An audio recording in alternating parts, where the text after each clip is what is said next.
Oi, hoje nós vamos falar a respeito das intercorrências nas aplicações. Nós temos praticamente dois grupos de clientes. Aqueles clientes que são extremamente sensíveis. De ver a agulha, já ficam desesperados, mas esperam o resultado da sua aplicação. Já tem outros que praticamente não sentem dor. Parece até que é uma diversão para ele receber aquela série de 50 aplicações ou mais. Isso vai variar de cliente para cliente, você vai precisar estar atento a isso. Agora, durante as aplicações, você de vez em quando percebe que esbarrou em um vaso. Você prestou atenção, você fez a marcação, mas não percebeu e aplicou e atingiu um vaso. E isso, no momento da aplicação, é iminente. Você consegue enxergar. Então, nesse momento, você deve parar, avisar para o seu cliente: olha, esse pontinho aqui possivelmente vai ficar roxo, você vai precisar de um cuidadinho a mais, mas o cliente precisa sair sabendo o que ele vai fazer e o que aconteceu, para ele não ser pego de surpresa.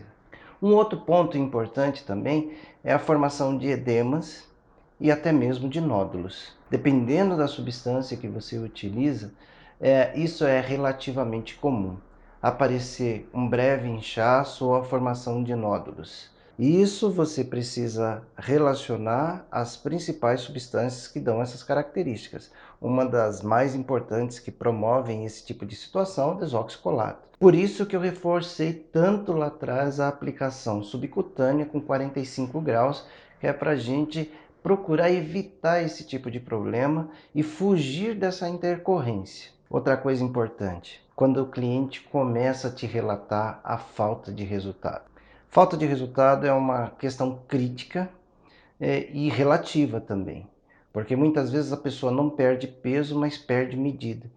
E aí você pode me perguntar o seguinte: como que eu faço para trabalhar essa intercorrência? Primeiro passo: a cada sessão você deve pesar, medir, verificar todos os parâmetros iniciais que você propôs para o seu cliente.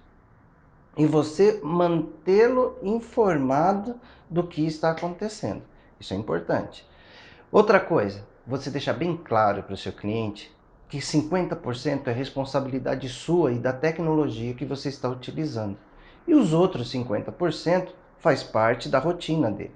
Ele precisa mudar o hábito alimentar, ele precisa fazer atividades físicas, ou seja, tem a contribuição dele para o tratamento. Se você fizer tudo o que precisa ser feito dentro das informações que você obteve na anamnese, e ele fizer tudo o que precisa ser feito dentro da orientação que você deu, dificilmente você não vai ter resultado, tá?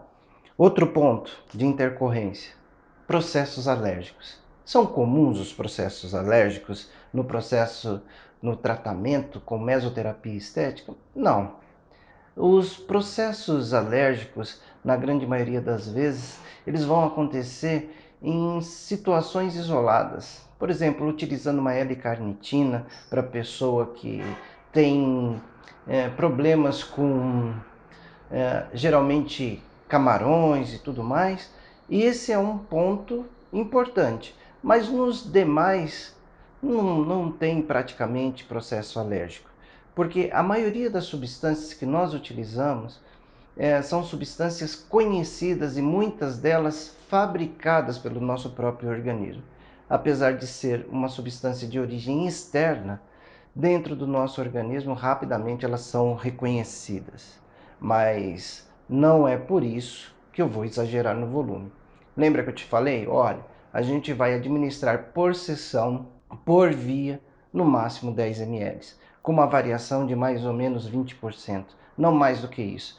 Porque apesar das concentrações serem baixas, quando eu amplio minha superfície de contato, ou seja, faço mais que 50, mais de 100, mais de 150 aplicações, eu vou ter a somatória de todas essas administrações. Aí eu posso ter um problema alérgico.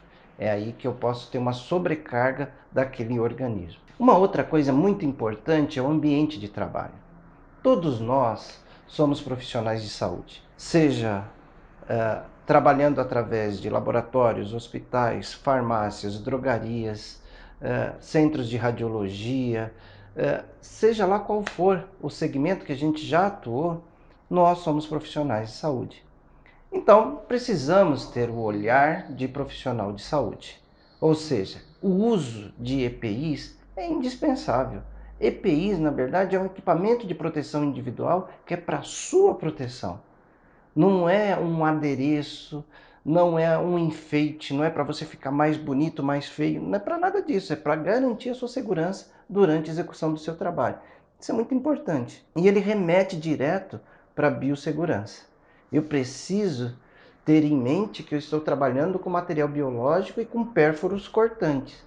Então, se eu não usar direito os meus EPIs, se eu não tiver o cuidado com a biossegurança, posso correr o risco de sofrer acidentes. Antes, que é menos complicado, que é simplesmente eu descartar a agulha, o produto que eu vou utilizar, eu vou ter um prejuízo financeiro, sim, mas o pior é um acidente depois da aplicação, porque aquela agulha já teve contato com um outro ser humano. Muitas vezes a gente não sabe de todas as características, nem tudo está relatado na anamnese, e aí eu vou precisar passar por aquele processo que é o protocolo do DST-AIDS. Em até 48 horas, vou ter que ir a um centro especializado, junto com o meu cliente, e fazer todo o protocolo para verificar se eu me contaminei com uma doença sexualmente